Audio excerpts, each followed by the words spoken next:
আর মানুষ হয়ে জন্মেছি, বিপদ আসবেই আসবেই আসবে।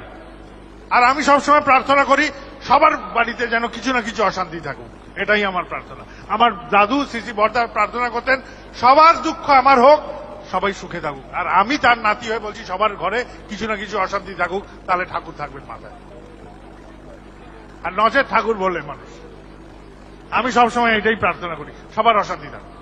রামচন্দ্র ভগবান রাজপুত্র হয়ে জন্মেছেন, বালক বয়স উত্তীর্ণ হলো, সাথে সাথে নিয়ে গেল তারকা রাক্ষসীকে মারার জন্য।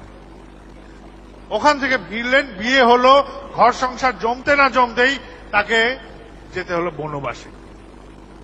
বনবাসে তিনি একাই যাবেন, তার স্ত্রী বলল আমি সহধর্মিনী, আমিও যাব।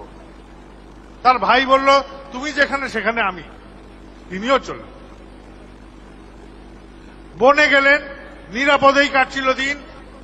বনবাসের পর্ব প্রায় শেষ, এমত অবস্থায় হঠাৎ কোথা থেকে রাবণের উদয়, সীতাহরণ,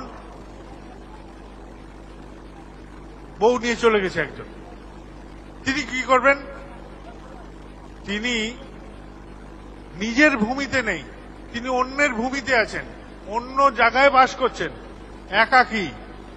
সেখানে তিনি সংগ্রহ করলেন পুরুষোত্তম। এই তিনি বিপরীত অবস্থা থেকেও নিজের প্রতিকূল অবস্থাকেও অনুকূল করে নিতে জানেন। সম্পূর্ণ প্রতিকূল, তার স্ত্রী নাই, জঙ্গল, একটা এমন জায়গা যেটা তার নিজস্ব ভূমি নয়, অন্যের ভূমিতে তিনি আছেন। সেখানে গিয়ে ওই প্রতিকূল অবস্থাকে অনুকূল করে নিয়ে গেলেন রাবণের সাথে যুদ্ধ করতে। তাহলে সারা জীবন তাকে নানা রকম ঘাত প্রতিঘাতে চলে যেতে হয়েছে। তিনি তো স্বয়ং পুরুষোত্তম, তার কোথায় আরাম ছিল?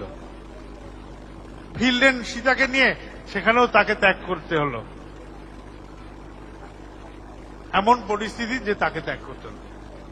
কিছুদিন আগে ডিবেট হয়েছে যে রামচন্দ্র যদি পুরুষোত্তম হবেন তাহলে তার বউকে নিয়ে আবার কার না কার কথায় তাকে পাঠিয়ে দিলেন কেন, ত্যাগ করলেন কেন?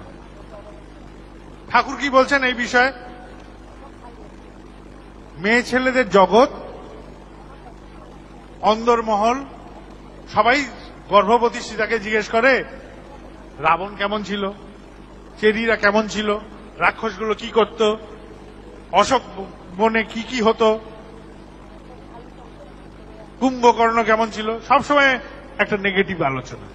গর্ভের সন্তান ওই নেগেটিভের মধ্যে জন্ম নেবে। পুরুষোত্তম রামচন্দ্র তিনি জানেন এই গর্ভের সন্তানের মধ্যে অন্যরকম ভাব আসবে। করলেন কি? তিনি করলেন কি? স্ত্রীকে নিরাপদ জায়গায় পাঠিয়ে দিলেন, একটা অছিলা খুঁজে নিয়ে, যে যাও ওই আশ্রমে গর্ভে সন্তানকে জন্ম দাও, তাহলে সুস্থ সন্তান জন্ম হবে। পরিবেশ যেরকম, মায়ের মন যেরকম, গর্ভের সন্তানও সেরকম। নচেত দৈত্যকুলের প্রহ্লাদ জন্ম নেবেই বা কেন?